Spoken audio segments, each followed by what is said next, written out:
একটি ছোট্ট গ্রামে থাকত ৬টি বিড়ালের বাচ্চা। তারা ছিল ৬ ভাই বোন। সবচেয়ে বড়টির নাম ছিল মিমি। সে ছিল খুব দায়িত্বশীল। দ্বিতীয়টি টুনি, সবসময় হাসি খুশি আর খেলাধুলা ভালোবাসত। তৃতীয়টি লুলু, খুব শান্ত আর চিন্তাশীল। চতুর্থটি পিকু, একটু দুষ্টু কিন্তু খুব সাহসী। পঞ্চমটি চিকু, খুব কৌতূহলী। আর সবচেয়ে ছোটটি ছিল নুনু।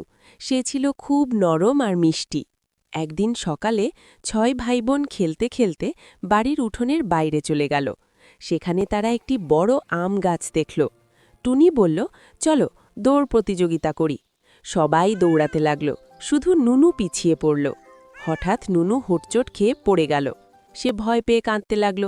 মিমি সঙ্গে সঙ্গে সবাইকে থামাল। লুলু নুনুর পাশে বসে বলল, ভয় পেও না, আমরা আছি। পিকু পাহারা দিতে লাগল, যেন কেউ কাছে না আসে। চিকু চারপাশ দেখে বুঝল কিভাবে নুনুকে তুলতে হবে। সবাই মিলে নুনুকে উঠিয়ে নিল। নুনু হেসে বলল, তোমরা না থাকলে আমি খুব ভয় পেতাম। সন্ধ্যায় মা বিড়াল ফিরে এলে ৬ ভাইবোন তাকে সব কথা বলল।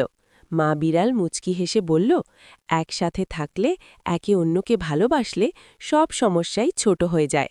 ভালোবাসা, সহযোগিতা আর ভাইবোনের বন্ধনই সবচেয়ে বড় শক্তি।